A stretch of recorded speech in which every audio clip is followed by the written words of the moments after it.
go around and get a sense of whatever you need to who's do in the room. Shall we go first? Sure. We don't have to. We can. Okay. I'll let you go. That means you're going first. Oh. Hey, so I've already been introduced. My name is Durell Callier. I am a professor at Miami University, and I will say a little bit more about the work that we will have a chance to talk to you about, and so I'll turn it over, and then we'll get a sense of who you all are and who's in the room with us. Okay, I'm Dominique Hill, originally from Buffalo, New York. I'm currently a professor at Amherst College in Amherst, Massachusetts.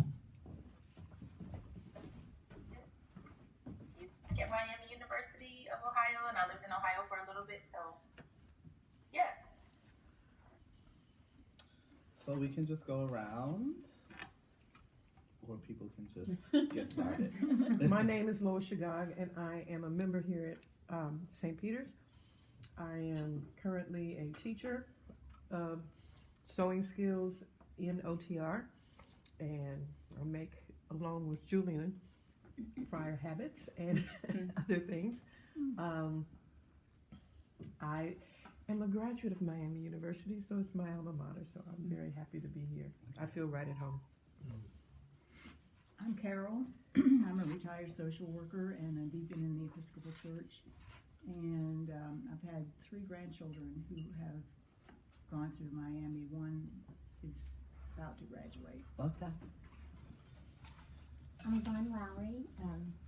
I work in accounting. It's really boring. But I did just get my yoga teacher certification, and Awesome. Derek has opened up space here for me to teach, so that's been a real big blessing for me. And Miami's looking at my nephew, and I hope he comes up here, go to Miami from Georgia. So. Oh, okay. I'm Emily. I go here to St. Peter's, and I work for Over the Rhine Community Housing, and I teach an after-school quote-unquote art class, which is really just a safe space, 2 nights a week. And I have no connection to Miami University. I'm Dee. I go here too. I work in an art classroom at a behavior school in Madisonville. I teach K through 12. I can go next. Hi, I'm Prentice Haney, resident of Cincinnati, community organizer. I guess this is my Miami question. I have chapter members of my organization that are at Miami. Hello, I'm Julian. I am a resident of Cincinnati, a member of St. Peter's. I am the Community Outreach Officer for Interact for Health, a local nonprofit or local foundation focusing on tobacco work. Fantastic. Good evening, everyone. My name is Jason Douglas. I serve as the program coordinator within the LGBTQ Center at the University of Cincinnati. Outside of my professional endeavors, I'm just a supporter and a person who likes to enjoy events like this. So I appreciate Reverend Derek Terry for providing this space that allows us to convene and talk about these really great issues. So that's everybody. I know you can't quite see everyone. So we can go ahead and we want to tell you a little bit about our work before we get to talking about our new book. So feel free to chime in when you are ready. But we like to say that my name is Waters, and this is Hill. And when our powers combine, we're Hillel Waters. And what that and what that means is we started a collective. We went to grad school together. We started a collective, and we started that collective to explore what are the ways that Black, queer men and women could work together, noticing the types of differences that often happen. Our social spaces are different. It's hard to think about the ways that we see men and women sometimes in coalition with one another. So what would it mean for us to do that work intentionally? Want to add anything? Oh no. And so, having known each other for a really long time, because it's probably been about a decade. Over a decade. Okay, so it's been over a decade.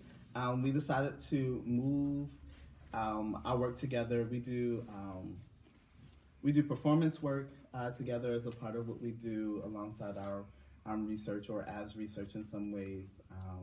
And we decided to move that into a book, and to really begin to think about, as folks who major in education, who work with young people in a variety of ways, who inhabit the identities that we're talking about, what does education sort of do or not do in terms of thinking about Black folks and thinking about Black LGBTQ folks in particular? We went out for a second, so if I repeat anything, disregard.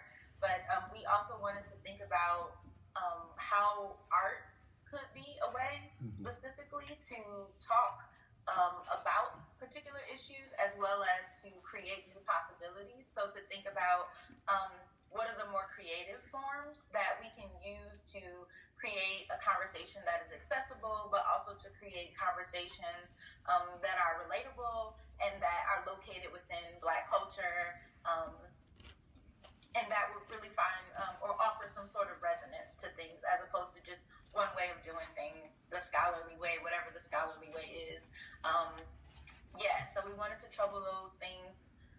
And we also wanted to think about, what does it mean to do this work in friendship?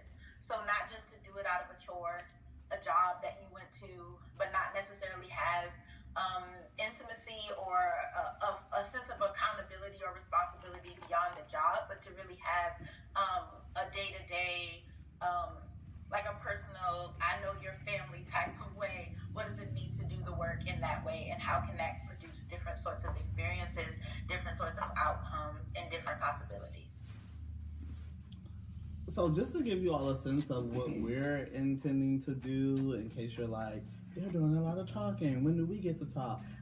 What we like to do is to read a little bit from the book for you all, and then to have a little bit of a dialogue with questions that you might have, with things that sort of were percolating for you and what you heard, general questions that you might have, and some questions that we have for you all as well. And so I'm going to turn it over. Oh, you can turn it over to me? Oh yeah, because you get started first. Okay, but I do have a question.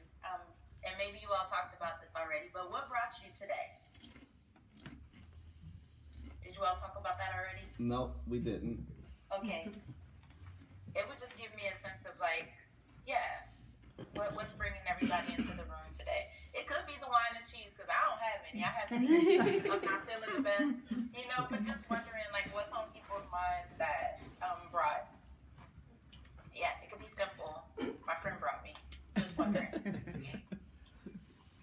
I attended was it a workshop or a lecture at the Freedom Center? Oh, the panel. The panel at the Freedom Center, and I heard some words that were new to me of cross-sectionality that I had never heard, or new concepts that I had never heard, and they had a whole sheet of words.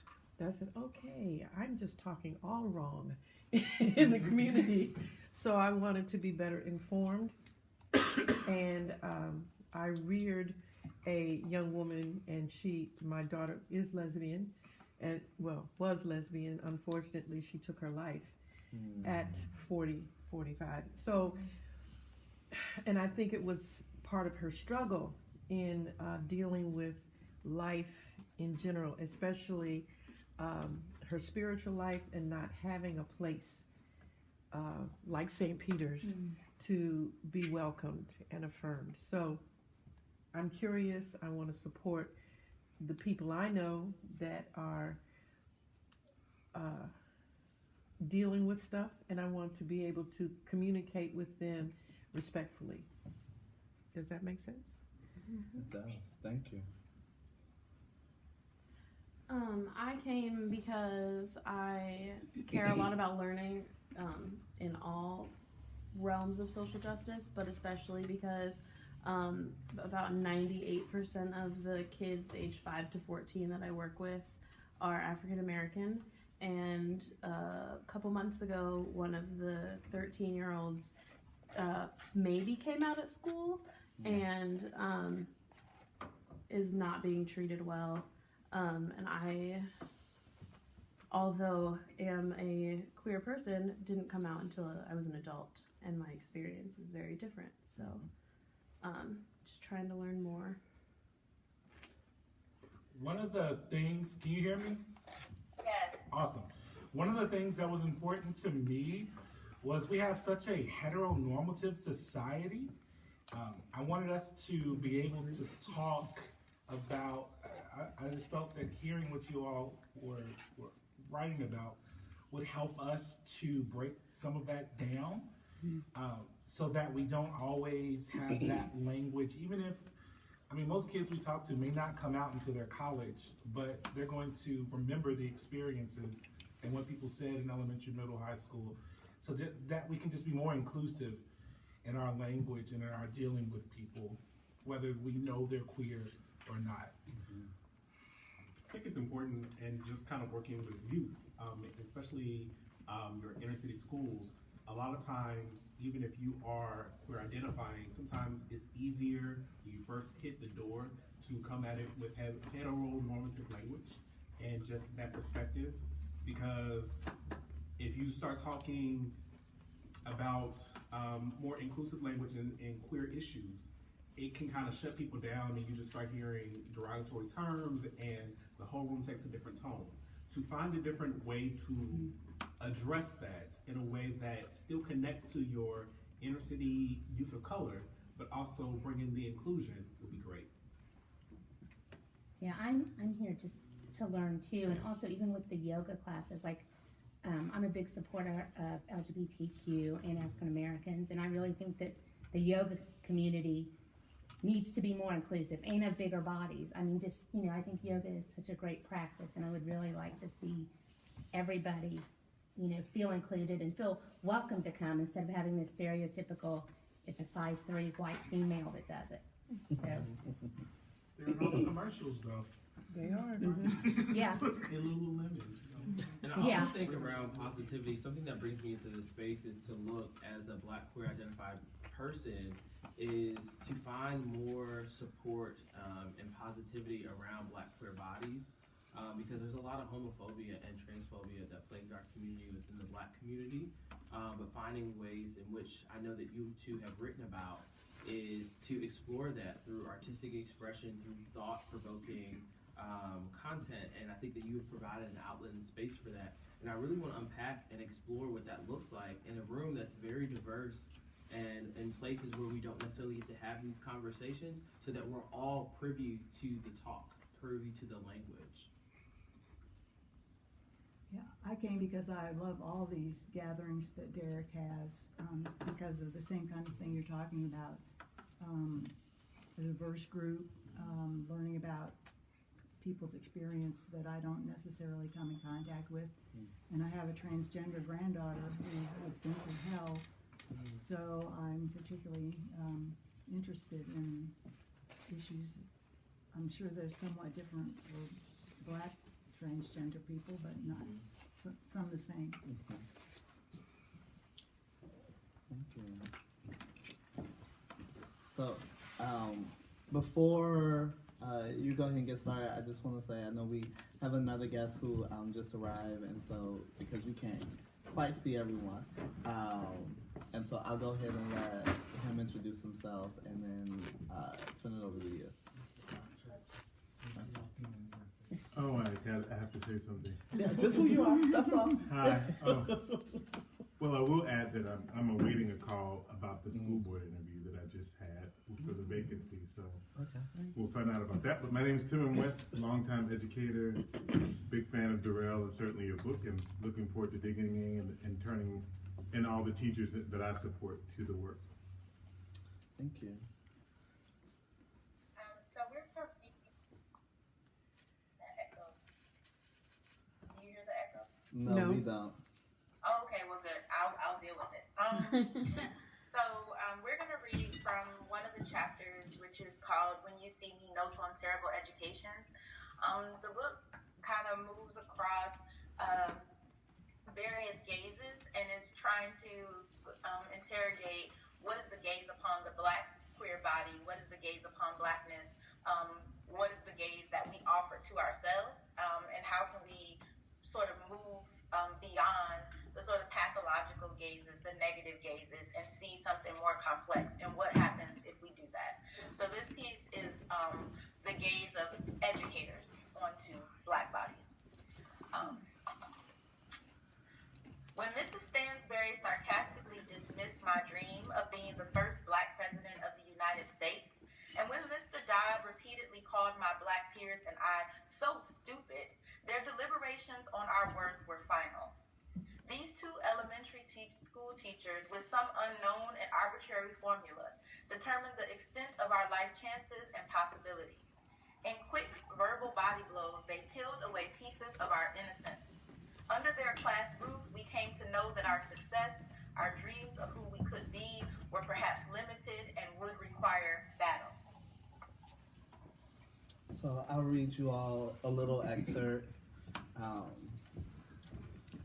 another excerpt from the chapter, Terrible Educations 1, The Miseducation of a Poet. Way down in the jungle deep, when Black folks knew how to fly, and OJ was free, and Bobos were still in style, and the high top fades were not on the comeback, back before Baltimore became synonymous with the melodramatic HBO series The Wire, a half-baked depiction of my city, back before No Child Left Behind became an empty promise for generations of Black genius that standardized tests have yet to latch onto, back when I believed without question that Black folks could be anything they wanted to be, when, why not, was not a possibility, how was not important, and when was simply a matter of time. Back then, I wanted to be the first African-American president of these United States of America. The year was 1992. The same year, Barack Obama solidified his can-do-no-wrong card. A Black man, fresh out of Harvard Law, marrying the one and only, Michelle LaVaughn Robinson, who would be the only reason I halfway trusted her too smooth-talking, selling us hope and responsibility, freedom-preaching, drone-dropping, only reflection I got in 44 elected husband. Me and my round pound-cake colored self, on the inside part, had moved through all the P's possible before settling on president. First was a police officer.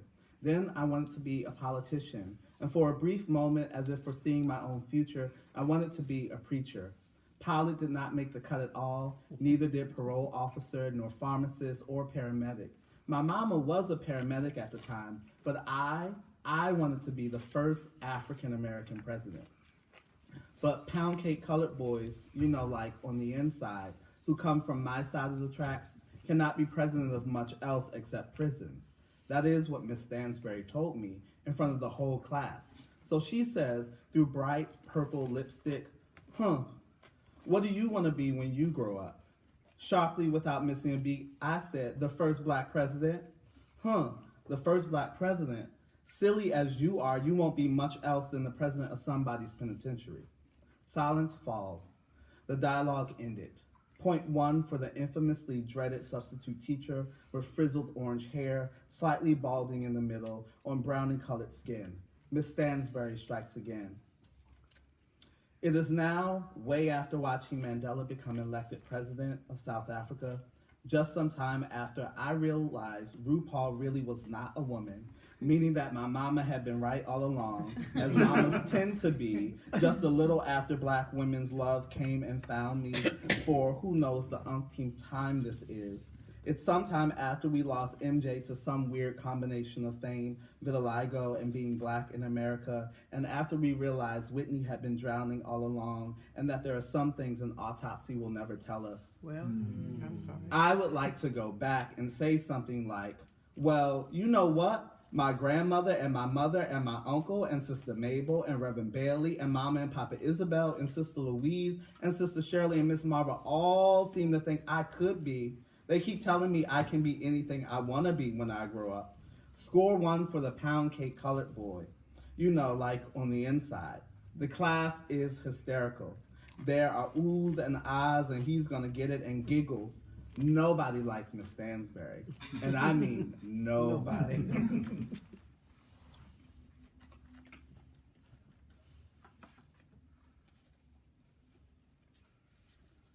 Terrible educations too, when it gets in the blood. He entered me. Red toupee wearing Mr. Dodd entered me. Fix me. Tried to. Be a lady. Why are you sitting like that? Why you being so black? So stupid. He entered me. Stabbed my thigh. Eyes closed. Felt like thought I heard. Don't be so black. Come here. I'll fix you. Without my permission, he entered, exited, entered, this time a woman. No old white man, women who raised me. Fix me, tried to, be more ladylike, books on my head, my posture fixed temporarily. She, they entered me, exited, entered, teacher, another, then another. Fix me, tried, well-meaning, good intentions. Fix me, more like, break me, my spirit. Without permission, enter me, try to fix me, success. It's in my skin. I cry, fix, you try. Broken, I am. It's in my skin. Without permission, entered, exited, entered, they did, but it never left. Mr. Dodd, my 5th grade teacher, taught me domestication. Mr. Dodd instructed me on the rules of engagement regarding being successful in school. He pointed out at improper moves I made during my pursuit of 5th grade success. But Mr. Dodd, my short, white, toupee-wearing 5th grade teacher, who was quick to yell epithets that indicated a lack of respect for and little belief in our ability to achieve academically, did not disappear upon my move to 6th grade. Instead, he haunted me well into my 20s. I came to see Mr. Dodd as a verb, an evolving and chameleon-like character serving up training lessons on how to practice domestication. To Mr. Dodd is to implement policies and inflict harm, explicit or implicit, that create restraints and confine imagined life chances and possibilities, resembling structures and realities.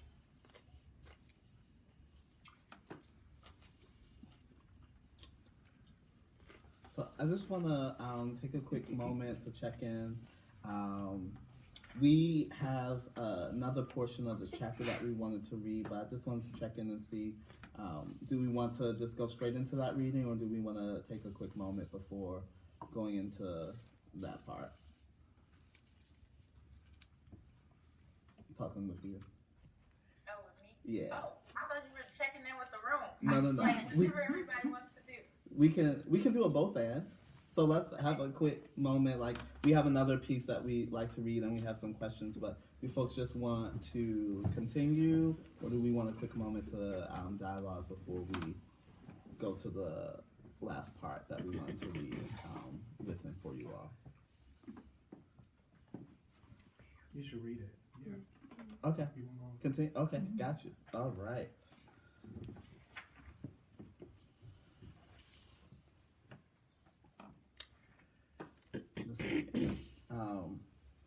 And so, just to give you a sense of sort of where we are, this is how we end the chapter. After moving through our experiences with terrible educations and talking a bit about those, we write letters to our niece and nephew, who we recognize may also be still experiencing these types of educations still. And so we'll read excerpts to you all from that letter. Dear Ayana and Kobe, we write to you with a sense of urgency because we do not know what the future holds for us. What we know is our hope for the both of you. And what we also know is that this country owes you, like it owes every son and daughter, but especially you, black girl and black boy child. A madman and his cronies now sit in the seat of power, governing our country toward the destruction of every public good, which many of us so desperately need. An unqualified lot in both moral aptitude and expertise, the swindlers have made our lives and your lives much harder. So we write to share with you the auspiciousness of this moment. Kobe, in case you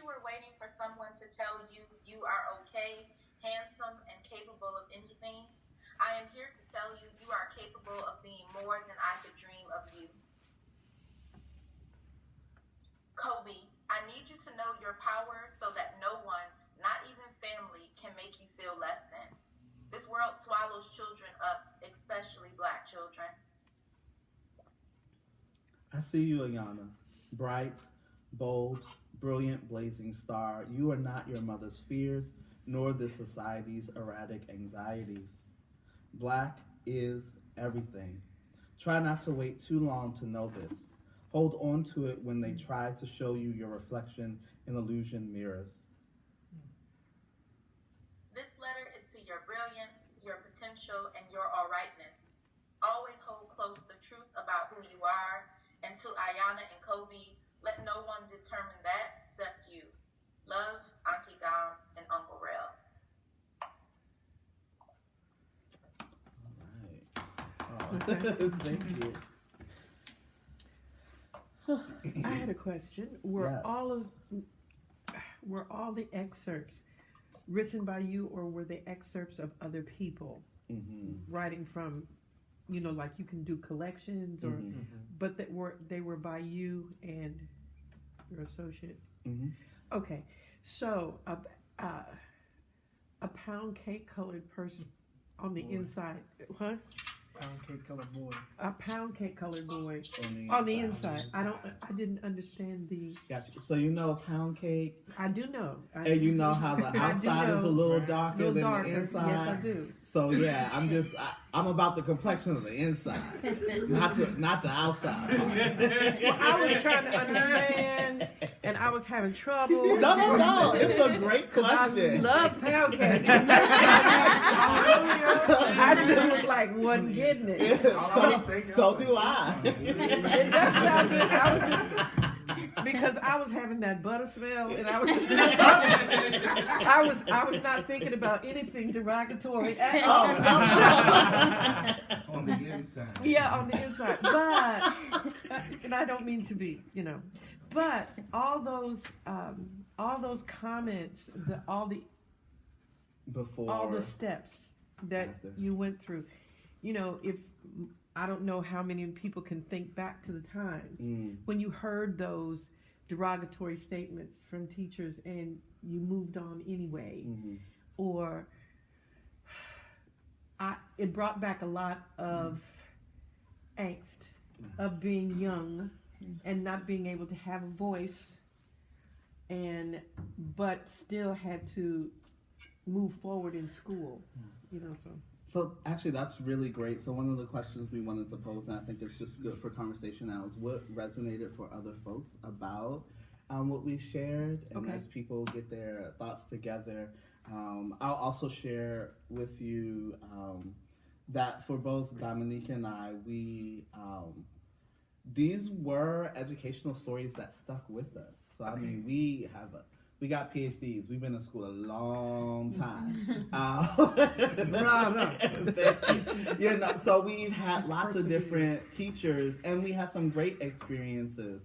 We're still in contact with teachers. I literally, most every time I go back home to Baltimore, I have some type of meal with my 3rd and 4th grade teachers. And so that's unusual. Yeah. But in the same elementary school, I also experienced the tyranny of Miss Stansberry. I have not forgotten her name. I've not forgotten what she looks like, and I've not forgotten that moment in particular. She was terrible whenever she was the substitute.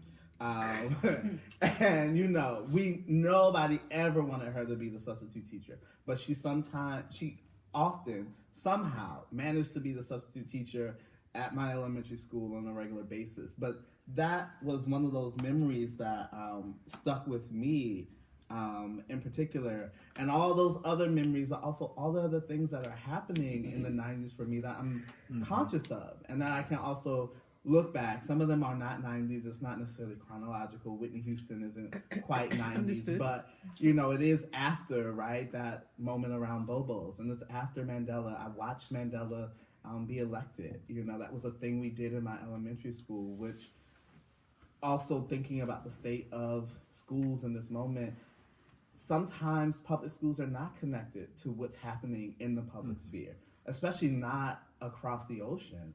And I had the benefit of that type of experience where I was connected to knowing what else was happening in the world, and how much that shaped my worldview around also Miss Stansberry's like desire to limit my possibilities and the world as well.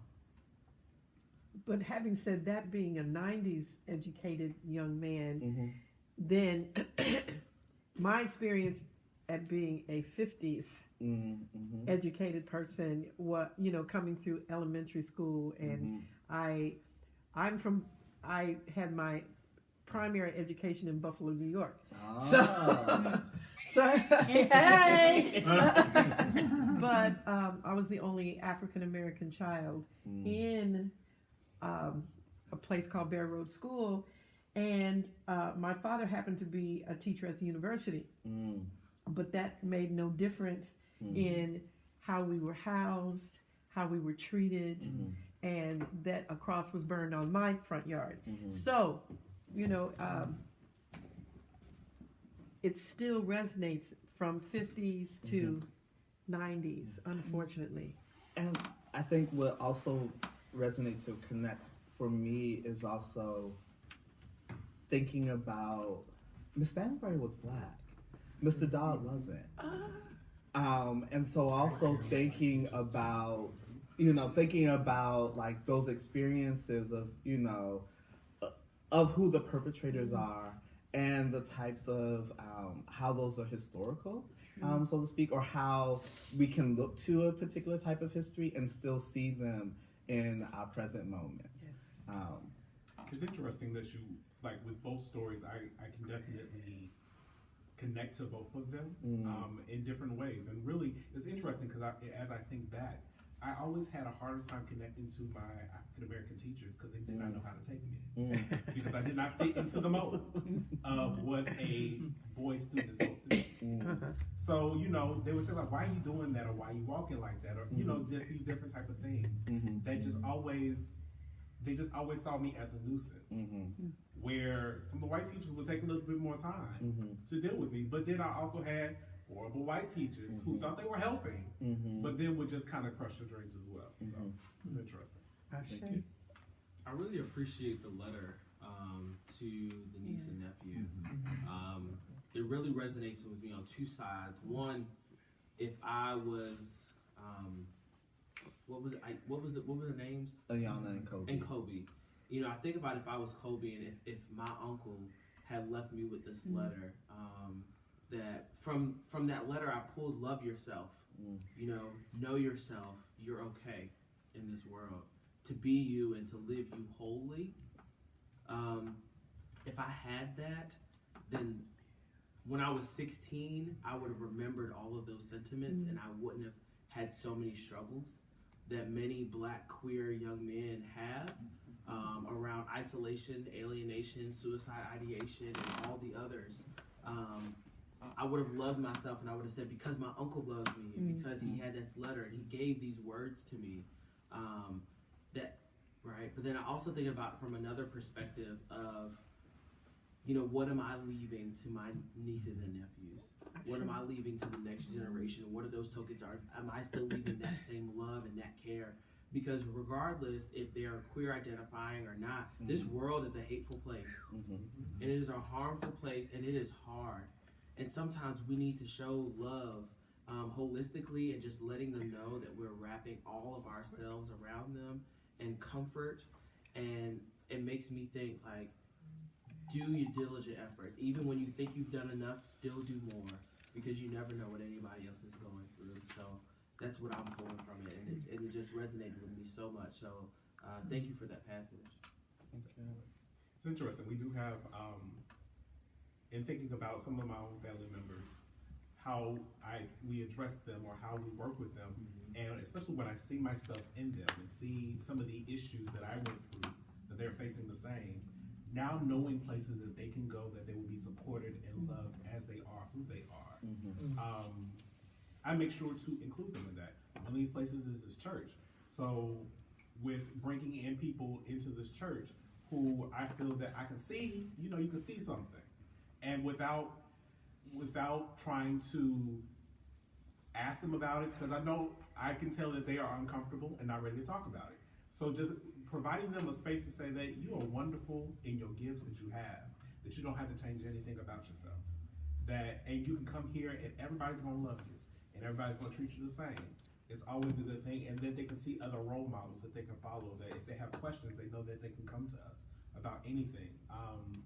Has definitely been helpful, and they've mentioned that to other people, which is good.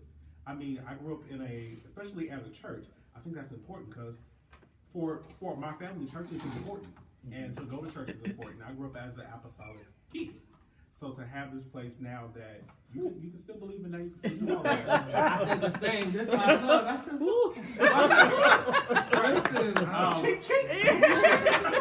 And still, just have a place where there's a black pastor that you can be who you are, love who you are, and all of that, and have the different conversations.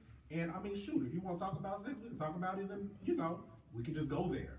And you know that you can have somebody that you can be comfortable with. Because I know going down that path, especially when you're trying to keep everything secret and hidden, you start doing hidden and secret activities that can be dangerous because you don't know how to protect yourself. So just to say like, hey, all things are on the table. Let me know so I can help you. I think that's it's helpful that not only in giving the speech of I love you and I want you to be who you are and that you're loved, but also too, in everything that you do, I'm going to be there to support you. Yes. Right or wrong. So that, so I can try to keep you as safe as possible. Maybe even challenge like the questions. I used to always get, do you have a girlfriend? What's your girlfriend's name? Don't get a girl pregnant.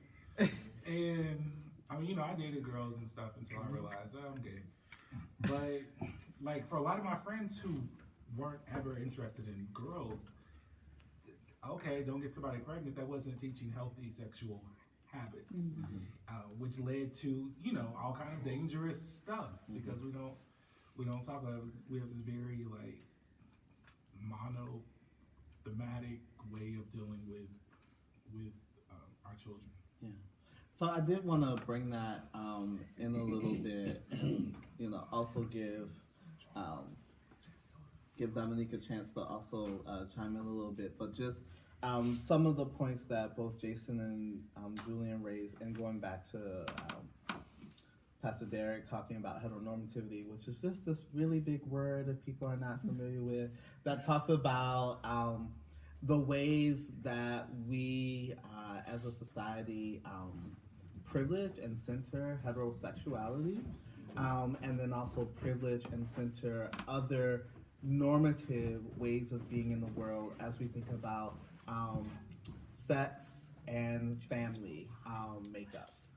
And so there are all these other ways that when you start to think about heteronormativity, of like, what are the ways that people are identified as not being a part of the normal, and how does that then lead to the types of experiences that they might have that try to fix them, right? So a part of what we also are kind of like grappling with, without like going to all the places of like, let's talk about queer theory in this type of way, like without going there, what we are trying to push up against is like, what are the ways that schools try and normalize or try and work within an idea of what is normal? And how does that then, how does that shape, students' experiences, right? If normal is considered having a two-parent household, what does it mean if you don't happen to come from a two-parent household? What does it mean if you have an extended family? And that's your understanding of like, my grandma brings me to school, my uncle picks me up from school, and they're my parents.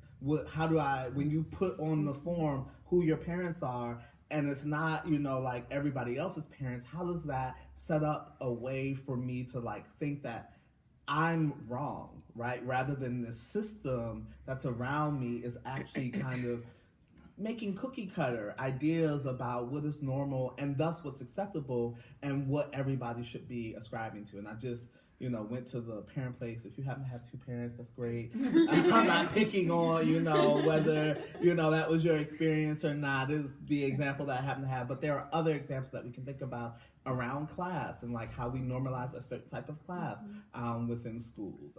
Like you have to have money to go on a field trip.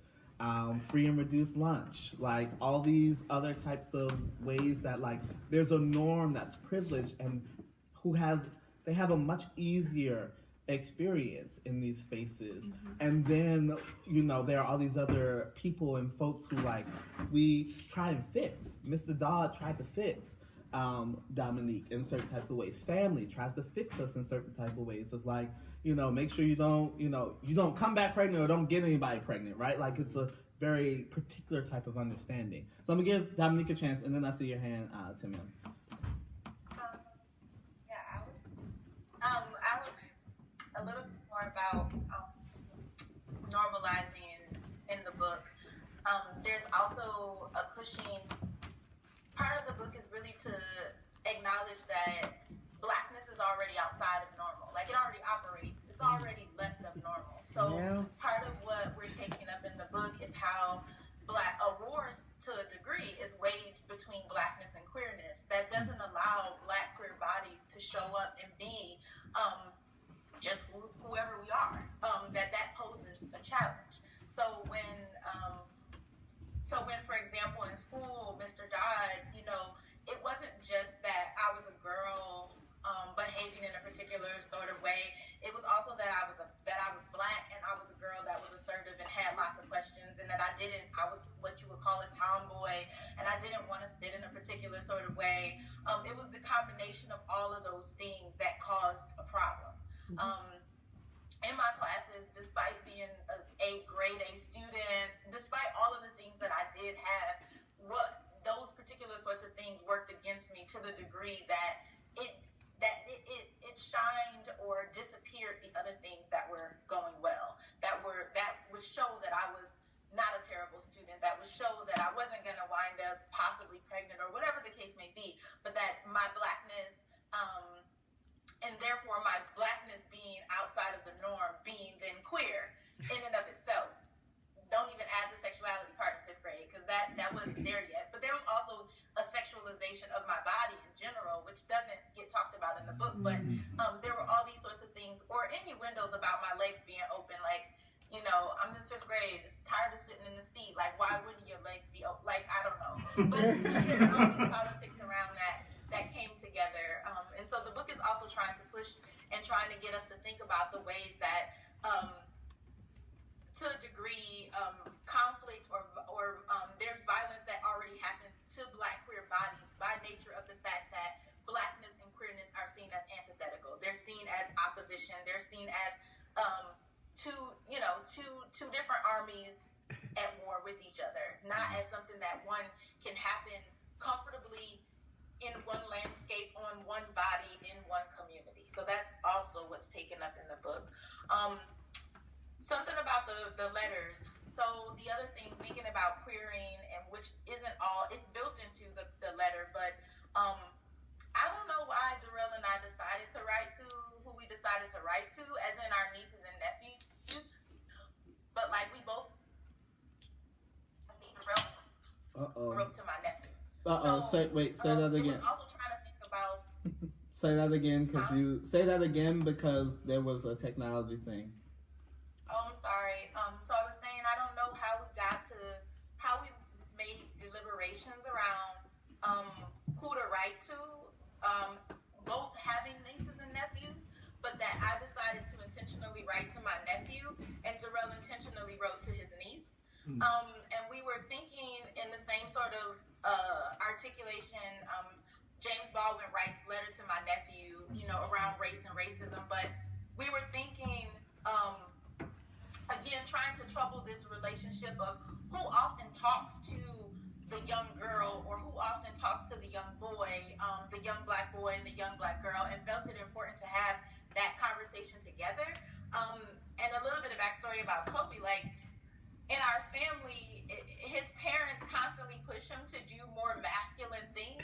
And I don't know what Kobe's sexuality is, and it doesn't matter, but I feel like if you like to do things, then encourage the things that he likes to do. And so those were only snippets of the letter, but part of it is that they're pushing him to perform in a particular sort of way. But Kobe wants to do design, Kobe wants to do fashion, and his dad ain't having it. And so I don't know, we can make all sorts of assumptions about why a boy would like to do fashion. I'd like to just assume he's fashionable, because he is, right? But there's all these other sorts of things that gets so the very essence of how do we misread decisions and doings and desires, and then read them through this queer lens, which again then says his black male body is wrong for wanting to do these particular sorts of things, and needing to instill in him that that's not wrong, that's what you're called to, so stay there, right? And the importance of being able to stay in what you're called to. Simmons. Yeah, I like the positioning of these identities, one being like a battlefield respectively, but also at war with each other, because I think about the ways that we articulate excellence for Black kids in particular, and the respectability politics that are bound up in that, particularly for queer kids. What comes to mind for me is the sort of overcompensation that my intelligence and my academic excellence was sort of like strategically positioned to be a way that I would be accepted in spite of the Blackness or in spite of the queerness, right? That I was going to be so smart and so excellent and so likable that if people did find out I was queer, that there would be like well, but at least he has this or that, right? And in spite of that, I sometimes have wondered how much more excellent I could have been if I was just allowed to be excellent.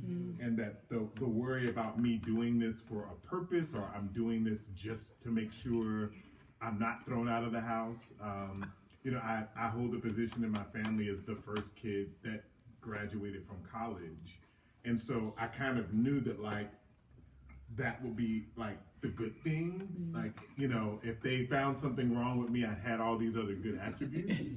And I think that I was very aware of that at a very young age. But I also think that there are ways that queerness also functions at war with Blackness. So for example, hiding report cards as a kid because it wasn't cool to be a smart Black boy with straight A's. Right? I think other ways that showed up as well was just this, even in the programming that I see around sort of Black male leadership, right? That there's a narrative of being a strong Black man, and it is so steeped in heteronormativity and hypermasculinity and toxic masculinity that what happens when even the narrative you're getting about being an excellent Black man is at war with your being yourself, right? And I think we still have that challenge in schools in terms of like the way that we talk to young Black boys. And I think Black girls have a different, Black girls who do not fit typically feminine roles are overexposed and over disciplined, and we don't even talk about that in schools at the rate at which Black girls are over disciplined in comparison to Black boys. It's interesting that you bring up about the toxic masculinity and hypermasculinity. The people who tried to instill that the most in me were those women who were masculine presenting. And this was like, especially not just in the schools, but also in summer camps and programs. It would be those women who were very on it all the time, and I don't know why. And I mean, honestly, and you could tell it, you knew they were lesbians. Everybody did, but they were, I guess, trying to compensate for something, or they saw something that they went through that they didn't want to see you go through. I think that's also a conversation that needs to be had, because I think sometimes a lot of us are trying to save people from hurt because we have gone through the hurt. But instead of giving them the tools to deal with it when it comes, but still being yourself. Instead of trying to say that you need to change and assimilate, that's something that has not been fully taught to everybody that needs to learn. And it's interesting that you found that from Black lesbian identified folks, because for me, it happened to be from Black women who had been harmed by Black men, and oftentimes were single mothers. They had shared with me that this is the way that you should act, the way that you should dress, growing up in Baltimore, jabots, a type of pants, were very popular. And if you didn't have jabots, then you wasn't the man, right? And you had to wear your jabots at a certain height. So you had to wear your pants like down a little bit. You had to have this type of haircut. You had to talk this certain type of way. You had to present as this type of person. And for me, that was like, why aren't you acting like this person? And it was like, because I'm me. I want to be me. I don't want to follow into, my brother's footsteps. I don't want to be like this person. And it was the person who was doing these toxic masculine kind of things that I didn't want to be, but that was what they wanted to put me in this box of. So I think, it's interesting to see the difference there. And then I also think about the influence of the Black church and what that was for me, and how many of the folks that had experiences like mine had strayed away from the church at that time, because there were Black men in the pulpits who were telling them that this life that they were living, or the interest that they had, or whoever they were being, was wrong, and that they should be condemned, and all of these horrible things that they felt horrible about themselves inside, that made them stray away from God, made them stray away from spirituality in an entire sense. And some of them have never matriculated back. Some of them have never found home back into this sacred place, a place where, it took me a long time to come back to find, my connection with God, and to find that God can love me, and that God made me. So it was just interesting to see all of that too, because, all of that's there. I'm thinking a lot about safe spaces. This idea that Black queer youth, we do, like, we're resilient, and they do navigate and find their spaces. So I think about how choir for Black boys, it wasn't ever named. We never talked about how this was a safe space. But if you were a Black boy and you were in the chorus, there were definitely different norms around masculinity. Or you could have a high-pitched voice and that's good. And that was a space that was a good thing. I think about girls that find certain sports, right? I had a cousin, she's like, oh, I joined the basketball team because I knew we maybe never talked about lesbianism, but I knew in terms of my gender performance, I could be okay and safe in that space. So I also think it's just interesting how people find and or seek out these spaces where they can kind of get through it, because it is tough. Yeah, and I think that's one of the things for us in the book is troubling, what for us were safe spaces, and what for us were spaces that people maybe assume should be safe, but we're not always safe. And James Baldwin, who we reference throughout the book at different times, but has a quote that safety is an illusion. And so I think about, as someone who used to sing in choirs, and sing in choirs for a really long time. But as I think about it now, because I remember the kind of hell that I went through singing in my elementary school choir, because I was the only boy who sang with the girls. And my mom having this really tender moment where she pulled the car over, we're on the way to school, pulled the car over, Silent Night is playing by the Temptations, and she wants me to know, do you hear this man with this high-pitched voice? It's okay to sing as high as you do. So I think about those moments where my mom is okay, or is okay with me being myself, right? Which isn't to say we didn't have some conversations and some difficulty, when, I invite her into, the rest of my life in some ways, and hey, so I've come to this realization that I like guys. Not to say that we didn't have trouble, but I also want to recognize these really tender moments in which nobody necessarily stopped me from being the guy who liked to sew, and who liked to sing, and who play girls' hand games. There were some things I couldn't plait my sister's doll hair. Like, my mom refused to teach me that. I could play with the doll, but it was like, I'm not teaching you how to plait. Like, you know, so there's a line.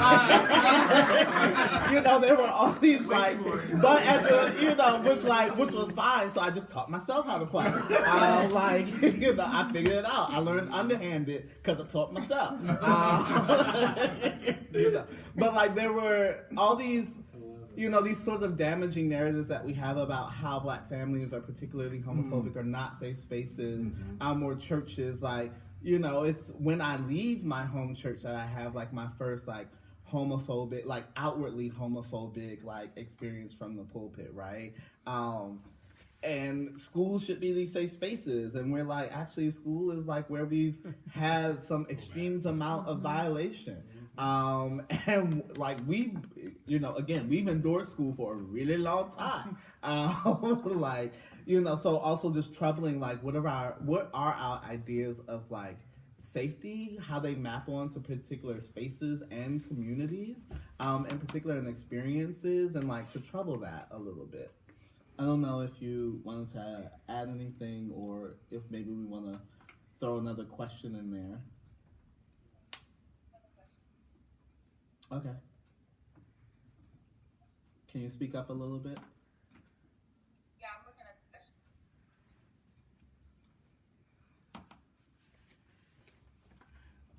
Yeah, what do you all see as some of the possibilities and challenges between Blackness and queerness? So hearing some people spoke, so hearing some of the experiences, some of the things that we don't know, some of the things that we had questions about.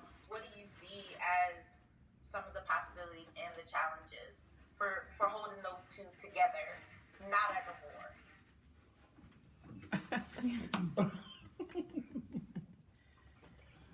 I read The Fire Next Time yesterday. I mean, literally, just yesterday, working on another class for here at the church. And Baldwin, of course, the first part is My Dungeon Shook, you know, the letter to his nephew. The second essay is A Region of My Mind Down at the Cross, where he's talking about basically his coming of age. And even though he doesn't explicitly talk about his sexuality, you kind of get these inferences, because, you know, he looks at the Rocketeers and he looks at the hustlers and pimps, and he's like, is that going to be me? And then he finds solace in the church. And then he really critiques the church in its condemnation of others. So, you know, it's like, yeah, the church is it's a hypocrite, because it says all are welcome and all are loved, but then you have to be a Christian. But then you have, you know, and even though he didn't say there's an issue with my queerness, you just kind of feel like, you just like, if it wasn't published in 1962, you think that probably would have been in there, and, you know, that had to be going through his mind. And so I think when you talk about some of the problems, it's that coming of age, you know, especially now with social media and with 45 in office, there's this doubling down of hatred, of being different, of who's supposed to be here and who's not supposed to be here. And they do it in these, and I say they, I'm just talking about in people in general, in these very simple ways. Like, I'm good, so they're bad, and they're bad, so I'm good. And I think anytime you have these ideas being supported on such a, you know, strong level, you're going to have more of that, you know, people staying insular, people not being brave to bring their truth to their family, to their friends, to schools. And that's what causes problems with people's education. You know, if you can't sit there as who you are, and you're worried about what the person next to you is going to say, what the teacher's going to say, what the principal's going to say, how the hell can you learn? Like, you're spending all this energy just trying to maintain that cool pose. So I think that's one of the biggest difficulties, is so many people are trying to project this image of who they want you to think they are. And this is kids to adults. You know, that's what social media is. It's perception management. That people are struggling to even know who the hell they are and to be okay with it. I think also about representation. When it was available to me as a teacher, I was out as a queer black man, and in part because I know the value that would have had for me. What do you mean when it was available? Because there's some states that I taught in Texas, and I was told by the principal, don't come out or you'll get fired. And that's legal in a lot of places in our country. And so, yeah, it's legal here too. In Cincinnati or in Ohio? Ohio. Yes. There's In certain school boards. But I mean, and still with like, there's still ways to get around that, we know. And I think even in my dealings in Cincinnati, working in education, being on a local school decision-making committee, like serving as an out queer man, part of that is because I want kids to see that you can be someone who contributes to your community, is very involved, and look and be like me, because I think there's kind of a hypocrisy if we're telling kids it's okay to be you, but they're in a school with all these adults and they're in a community with all these adults and none of the adults are being themselves, right?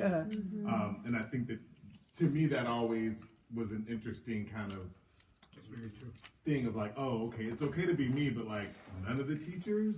Or I did know, I knew a guy that I suspected was gay as an educator, but it was kind of like, oh, so that was what I internalized. If that is you, you can't tell anybody. You have to hide it. It has to be a secret. And so I think that's the power of visibility and showing up as queer educators of color or people in the education spaces.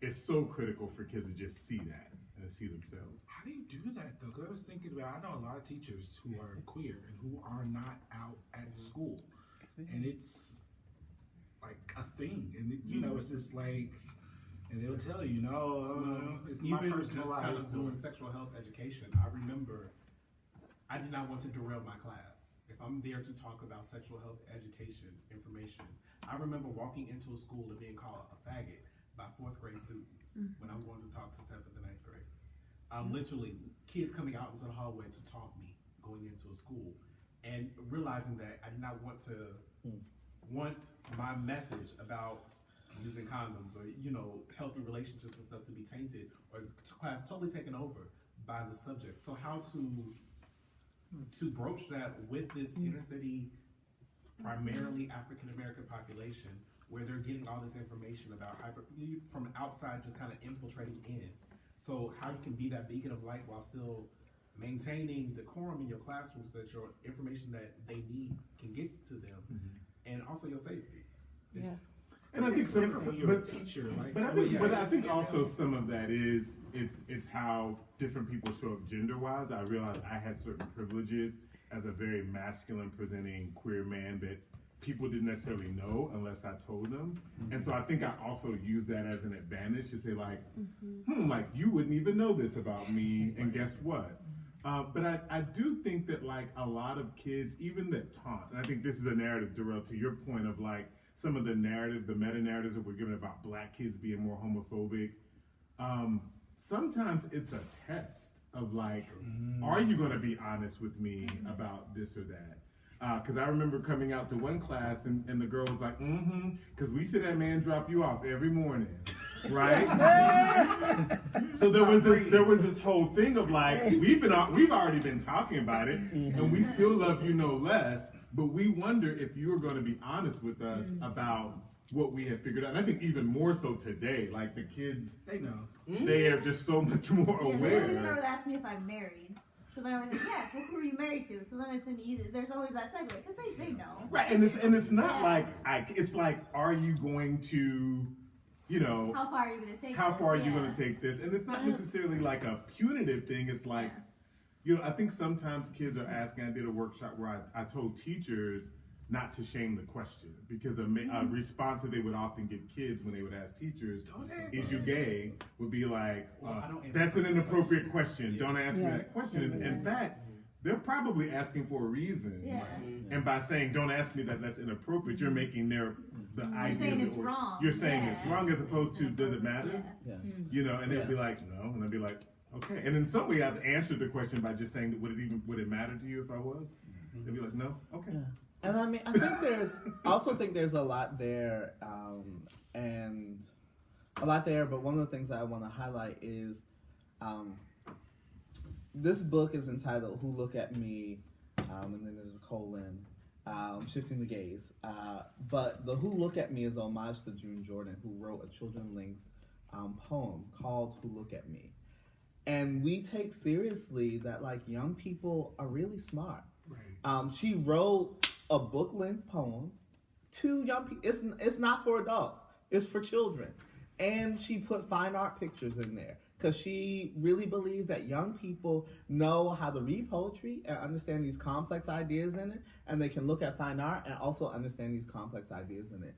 And so I think sometimes as people who are older, we sometimes forget that, like, actually, they're really smart. They already figured out who you're being dropped off by, or that there's an important association there, right? And so actually not just will you be honest with us, but like, how much do you trust us? How much do you see our intellect? How much do you see our genius is also what's behind like these questions and these exchanges? And we can forget, right? Because we're taught, my responsibility in the classroom is that I have to keep decorum.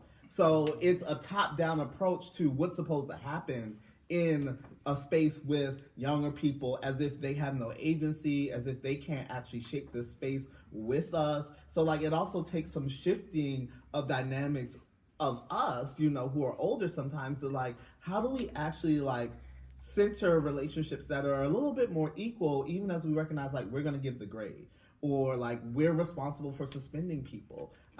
Or like getting people into harm and trouble, right? Like you might be pulled from your home because of me, you know, like, so there is a power imbalance, but it doesn't mean that we can't still try and figure out what are the ways that we can share power, what are the ways that I can actually kind of disrupt this kind of norm of like, I'm the adult and I get to dictate everything that happens, and you're just a kid, and like, that doesn't amount to very much.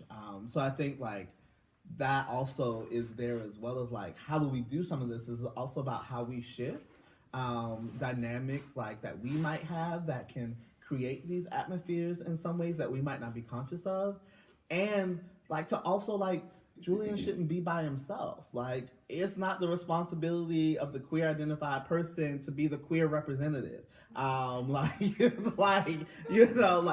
it becomes like, if that's his burden alone to share, then of course, like, you're really like, I gotta keep, you know, I gotta try and make sure that I can teach, you know, because that's what I'm supposed to do, because nobody else is also like, they don't have my back. They also aren't bringing up these topics, you know, so that like, when I show up, I can be my full self, and I'm not also having to like teach alongside like teaching, you know, about who I am. Like, you know, and that just requires also other people to be, you know, in struggle with us, in relationship with us, so that it's not all on the one to make sure that everybody else gets something.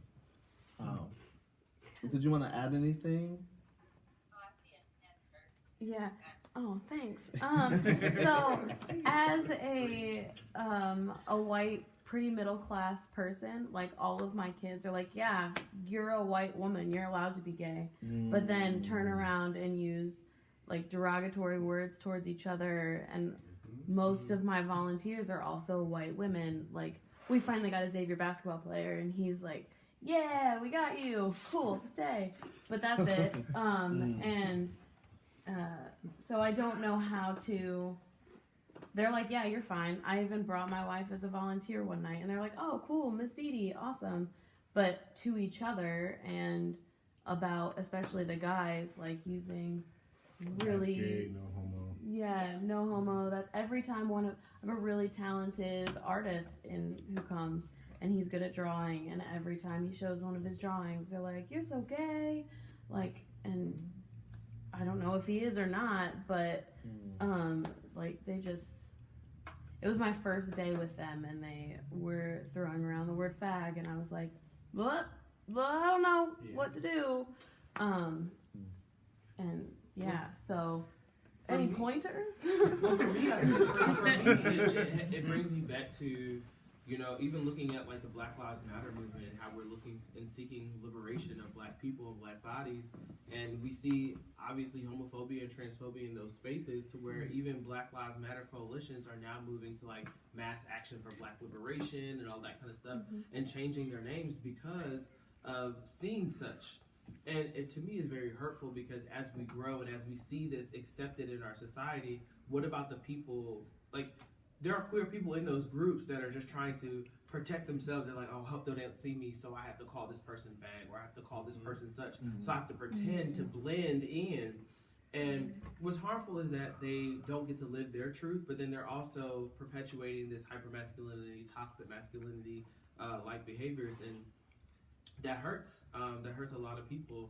And what does that look like when they start to model that behavior? What about, you know, because that turns into physical violence, that turns into so much more, and it escalates, and it stays with them over time. It doesn't just, you know, disappear. It stays with them, and it stays with them. So it tends to be very, very hard for people. And just watching that manifest over time, and to see the little 4th graders or the 6th graders turning into 12th graders, and that behavior turns into that bullying and all that stuff. So I think some of it's also, it's norm behavior that's more about acceptance. So I think sometimes that language is read as like some kind of deeply homophobic whatever, and in fact it's not. Like when I came out to boys in Washington D.C. at a Black high school for using that same thing, but I think the difference there, it was a Black man who was actually, and I own my own orientation. I decided to come out at that moment. And so I think owning that, like, yes, and we see it all the time that, like, I mean, I've even heard people say, like, as a white gay teacher, like, they don't have an issue with me because they see queerness in the public eye as white. Even though white people self-identify as LGBTQ at lower rates than Black people do, right? So there's a spin on the narrative, like people of color generally, and this is data that you can find in Gallup polls and everything else, identifies LGBTQ at higher rates than white. But when you look at magazines, when you see the LGBT community portrayed in the public, it's almost all white. So kids grow up thinking gay is a white thing, right? And so I think part of how we... That's what my family said. Yeah, like, oh, you went to that college with those white people and then became gay, right? It's like the Hotep people. The Hotep people think it's like, oh, it's the colonization, they done got you. You trying to mess up the evolution, the way life is supposed to be. The white man done got you. You know, that's the way that, you know, those Black people who think in that kind of way, like the Umar Johnsons and stuff, it's like, oh my God. I can't believe I said his name. Meant to say doctor. You know, but like, you know, those people think that like, oh, that's the white thing, the way that the white man has tried to teach you to be, instead of living your truth. And I think that's one reason why I thought it was so important to bring Cincinnati Black Pride back to Cincinnati. Those of us who marched remember the very powerful moment of seeing young people on the sides, and I don't know if I even told y'all this. They're not old Black people. Yeah, just straight and just. But a moment for me was having a young man say when he first saw us with the Africa signs, he thought we were protesting pride. And I think the narrative for them is that like Black people don't like LGBT, and he was like, it was like I was really like he was like a weight lifted when I realized this group of African American people are actually themselves LGBT and like marching in pride, but he had never seen that ever before in Cincinnati. And so just like the visual power of that representation, that like queerness can look like me too. It doesn't have to look like somebody else. Is so important. I think just as a tip, there are visual things. There are virtual teachers you could have in your class. A poster of James Baldwin, Audre Lorde. Someone's gonna ask, "Who's that woman?" And you get to tell her, or him or her or them, who that person is. And in a way, you're actually letting them see, wow, like these are Bayard Rustin. I remember when I taught young kids about Bayard Rustin, and the straight kids, and all of them were just like, they lied to us. They were so upset. Like they were just like, how could this important man, you know, how could we have not ever been told about this person? Because, and it was like, for them, it was like, oh wow, like we didn't know anything about this history. And yes, I mean, I guess I would echo that.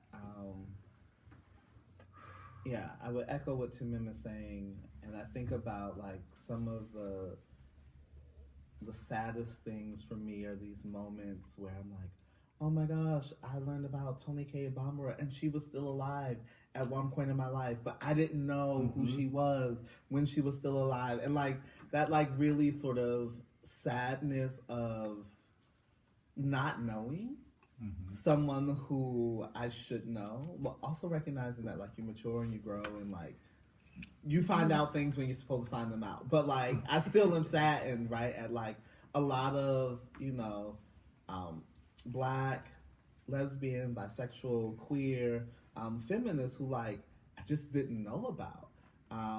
And like they were alive when I was also alive. When I teach at Miami, I try to do things like, because students don't, so we also have to do that work for them, of like, you know, I assign to you this author. Here's a picture of this author. Here's some things around the biography of this author, because just because you throw Audre Lorde, you know, and I might ask a question of who is this, you know, person, I might not know all the things that, you know, the fullness of who she was, who she professed herself to be. Like, her introductions oftentimes were like lesbian, like mother, warrior poet. You know, like, she's very clear about, like, who she is, you know, but we'll do things like, there's this Black author, you know, like, and which isn't a bad thing at all, but, like, you know, we'll, like, condense it down in ways that, like, yeah, you know, like we are alive, you know, in certain ways around, like we don't know Bayard Rustin, and then like March on Washington, MLK, you know, like we don't know the connection, you know, which is really important, and some of that is just about like intentional and sometimes not intentional omissions that I think like shape a particular type of narrative, and we have to do like our due diligence of like reminding folks, you know, where was Jesus born? What does that mean in terms of like visually how he might have looked? You know, like it really is that type of work of like, you know, so this person, you know, actually, you know, embodied these certain types of like identities and, you know, beliefs in the world too. Like we also downplay like when people are Marxists or socialists, like, you know, and that stuff matters in terms of like showing the fullness of who people are and what are our possibilities. Yeah. But Prentice has his hand up.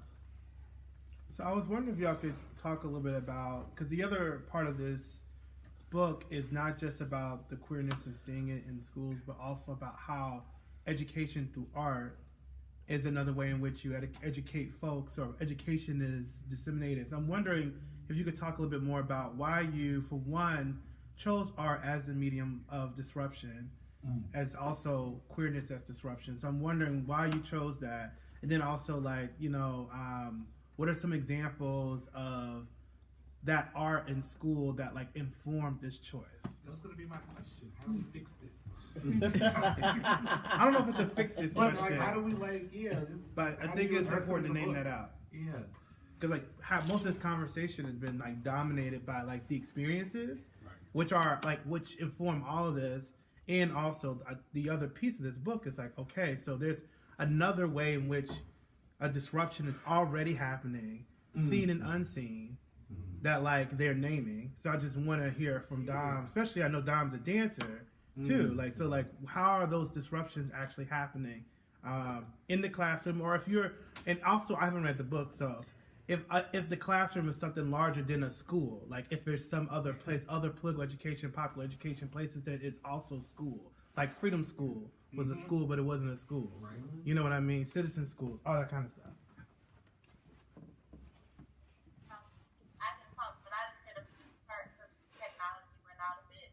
Okay. If you start, I can jump in. Okay, so I'll just reiterate or rehash for you.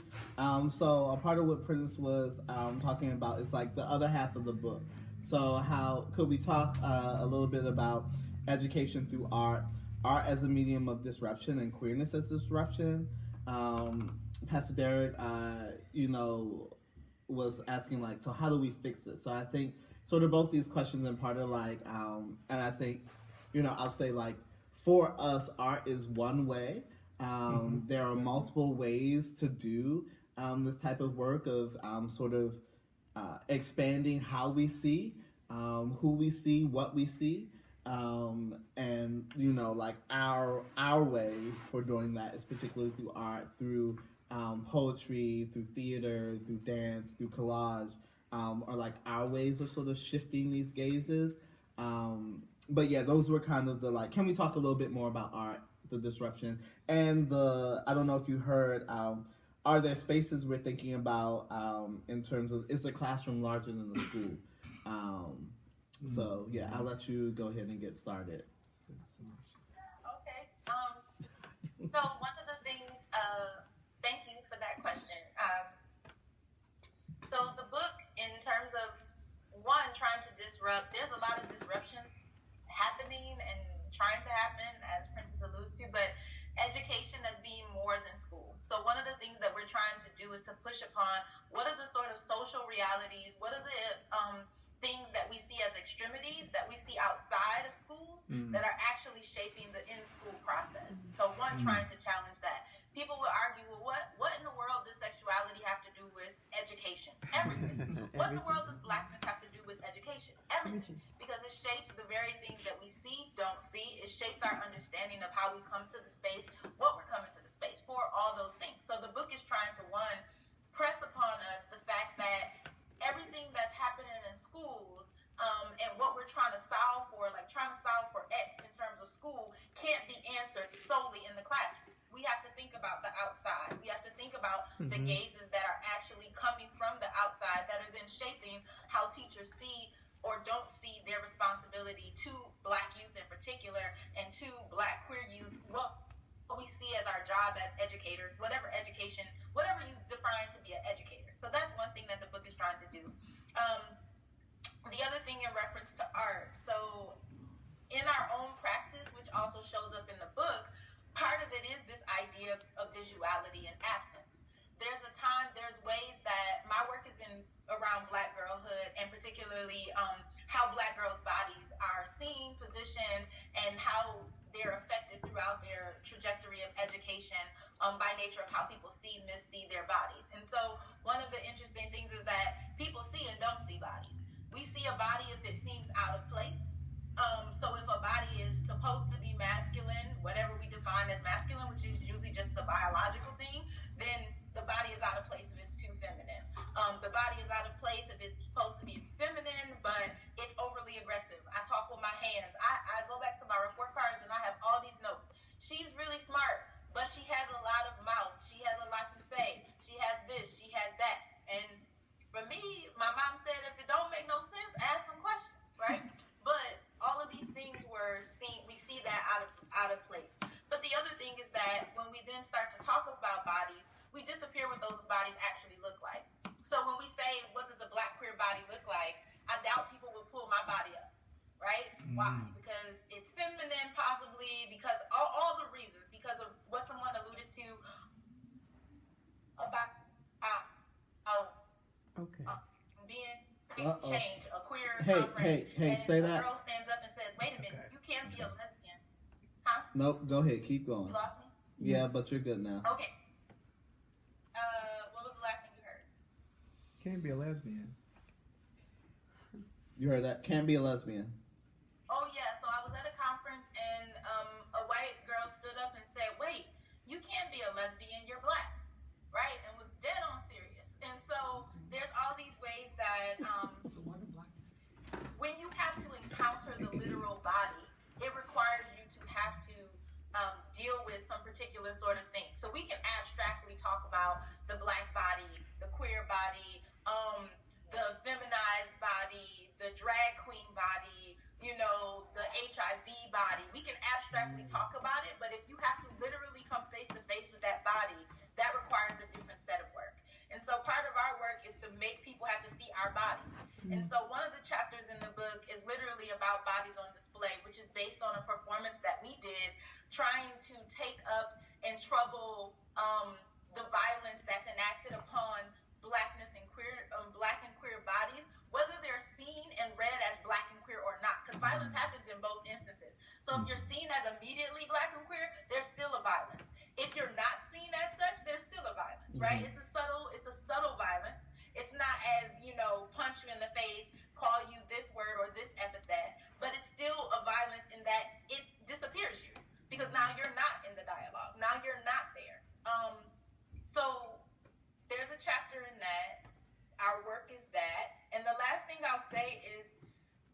danger of violence and hypervisibility, or us thinking we know what we saw.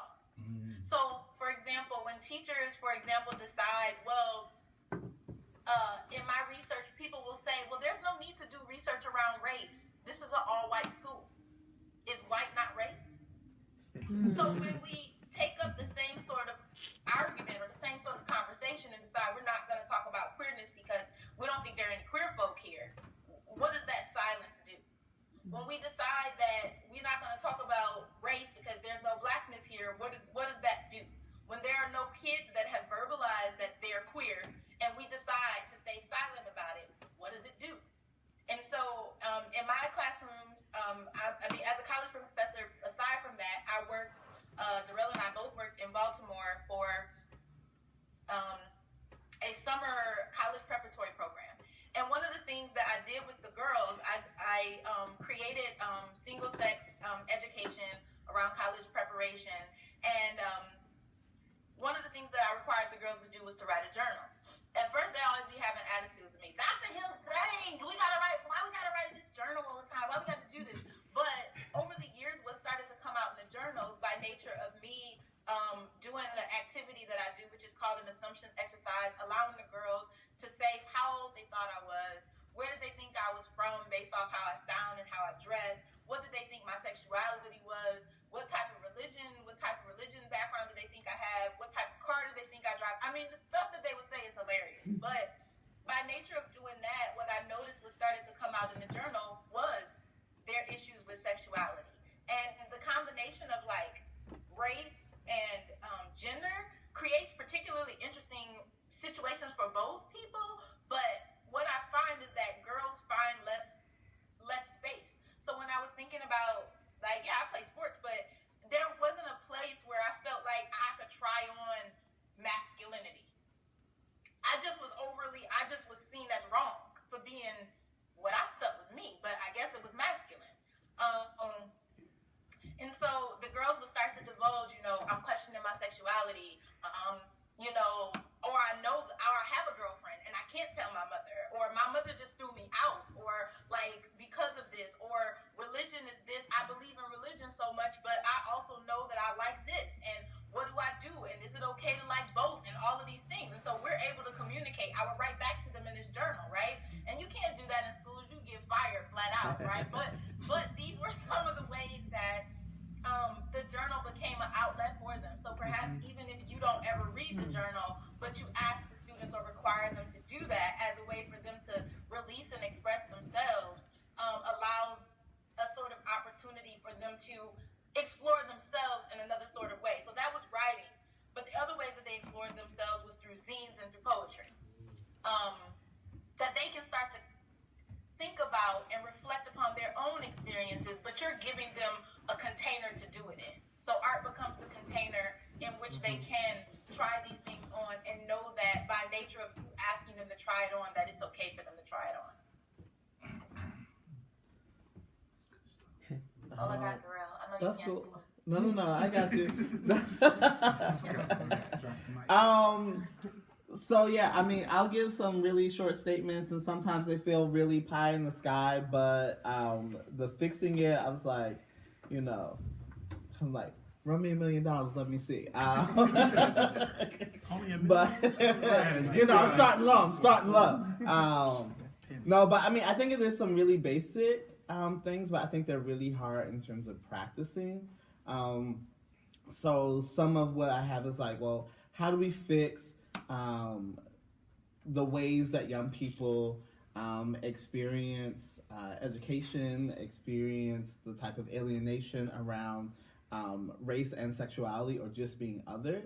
And I think like some of that fixing for us folks who are a little bit older is to really like listen to young people and to believe them.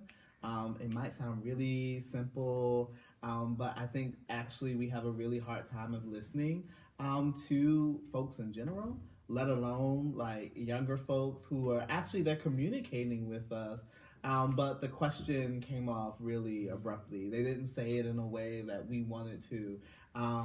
We actually don't think that they know what they know. It's too young for them to have any types of feelings around desire. It's too young for them to have any types of feelings or opinions. One of the phrases I heard growing up is, how is the phrase? How does it go? Too young to have an opinion. There's that one, and there's also the one, be seen and not heard. So we have these ideas about what a children's place is. And so how do we make, these types of experiences different for younger people is also we actually have to shift some of those types of things that we've been given about what children experience, what a children's place is. There's also, help me, King, I think is the author, who says, if a black child has a childhood, it's because somebody made it so. Right? Yes. But and which is really striking, and we don't have time for that, but to actually think, what is childhood? Who gets to experience a childhood? And the work that it takes for that type of freedom to actually exist for certain types of people, for certain communities is really important, right? So listen to young people, believe young people. We've already talked about, I'll rewind, creating spaces of freedom, which again, I think is just really difficult. We have been taught to not be free, which might be really difficult for some people to believe. But it is in our everyday, thing that's happening. It's the air that we breathe. And so how do we create spaces of freedom where young people like to cuss sometimes? How do we be okay with that expression when we work with black girls who one of the rules in this collective that we work with called Saving Our Lives, Hear Our Truth, which is really central to the work that we do. One of the rules is never shush a black girl. You're in an after-school program with 40-some girls. How do you get their attention if you can't tell them to shut up? If you can't tell them to be quiet? And that is a fundamental shift of what does it mean to work with young people. Because for us, as adults, as older people, we get your attention by commanding the room and by telling you to be quiet or to shut up. They sat through 7 hours, particularly as black girls, of being told that their opinions don't matter, of having to be told to shut up and to be quiet. And we're supposed to be the space that's supposed to not, do these things. And then we come back and we do those things. So one of our first rules is never shush a black girl. So it's how do we actually create these types of spaces? Black girls in the collective that we're talking about, we came up with a curriculum. This is what's supposed to happen from 3 to 4:30, and they we don't want to do that. Do we try and persuade them that that's what they actually want to do? No, we're so what do you want to do? And that is, again, a really fundamental shift of what does it take to actually create spaces of freedom? It takes us letting go of some of the control and figuring out, you like to do cartwheels. I know we in the school library, but we're going to figure out how you can do cartwheels in the school library and really help with this thing that we're about to put on at the end. Because what you have to offer is intrinsically valuable, even if it's not going to manifest in the way that we imagine, because we had decided everybody in the room they were poets. And actually there were people who like to move their bodies. So how do we also integrate that into what we're doing and not having this very narrow vision? So creating spaces of freedom. I will wrap this up and I'll say checking our gazes, shifting our gazes, and being ourselves. Because I also think a part of what makes this challenging is we actually aren't aware of the ways that we are coming and understanding who's in front of us. And we're not showing up as our full authentic selves, which is really challenging. But I think some of how we shift these spaces at times, or how we fix this is also about how we show up, and then how that can shift the room around us. Because oh, I saw so-and-so was showing up in the fullness of themselves, and then is it Marian Wright Edelman who has that, when I dare to be, I see some head nods, but I can't remember the quote. Maybe you remember it, but say that again. Would I dare to be her? When I dare to be myself, show up.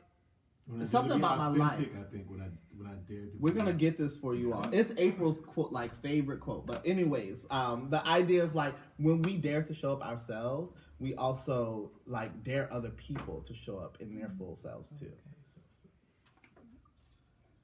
I think we're about at that time.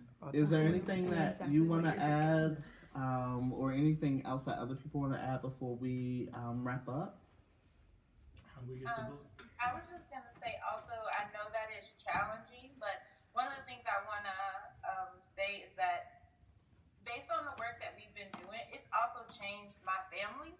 So like, you know, as older people, like my grandmother shows up in new ways at 77, you know, because she reads our stuff and she pays attention to what we're asking ourselves to do.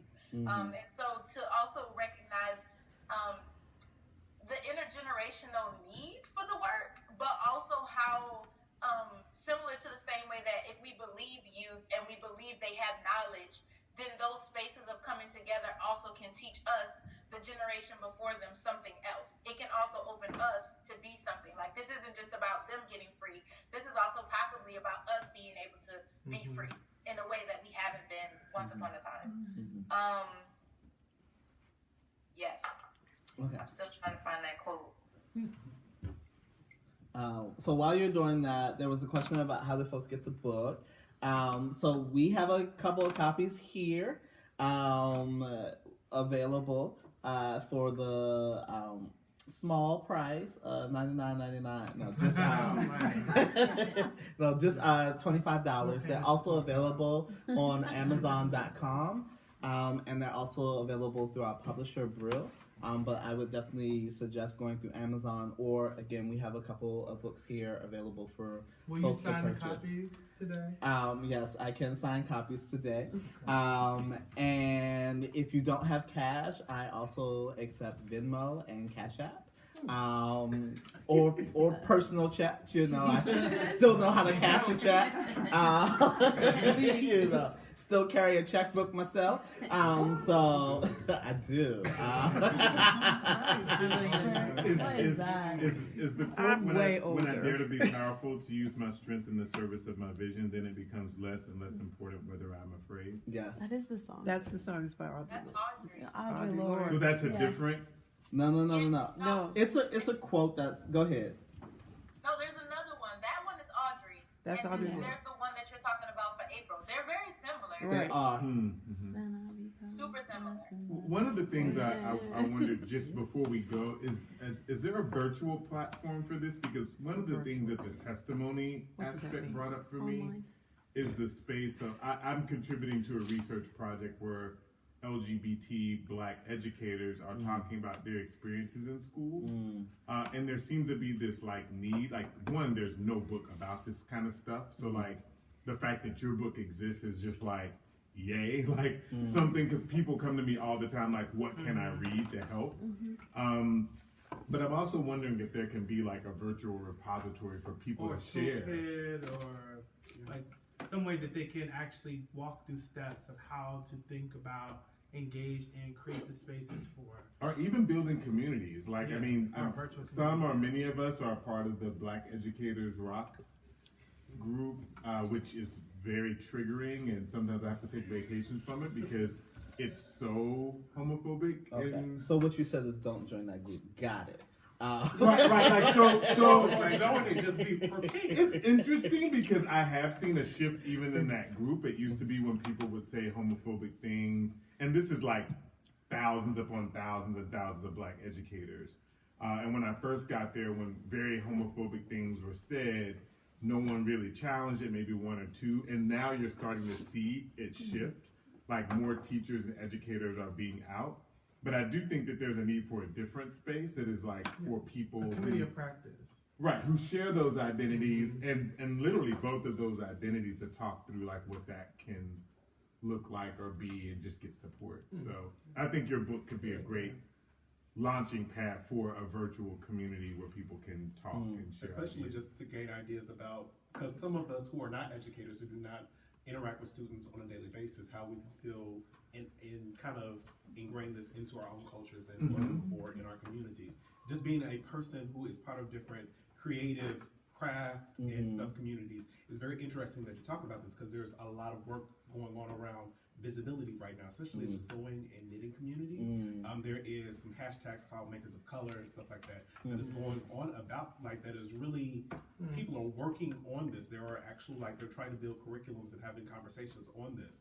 While there is this influx of people who said that we want to keep this, honestly, as this white, heteronormative craft that is only for white women. So it's very interesting how this is operating. So how this kind of work can be brought in there, because I mean, I'm one of the few black gay men who sews, who shares my work and just is like, hey, this is what I do. You know, just kind of to bring that on so that other people who are interested or who are scared can still say, like, hey, there's other people who are doing it, I want to be like that, and so that I can also engage with them in a proper and correct way. So I mean, we don't have a platform with toolkits, but we are accessible in some ways to keep the dialogue going, and so we have a Instagram. You want to share the Instagram with folks? Yes. Instagram. And Twitter is just Hill L. Waters. So bless you. We're happy to continue conversation at Hill L. Waters on Instagram and Twitter. And we are, of course, happy to continue conversations with folks. Invite us out. We are happy to have conversation continue. You can tweet at us with questions that you have. One of us will respond back. I don't know if there's anything else that you might want to add. The virtual space is really important. It's something that we don't have yet, but it isn't impossible.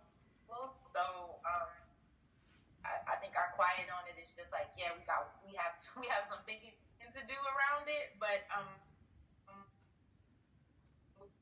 find that important, and yes, we'll keep in touch about it. Oh, you're cute.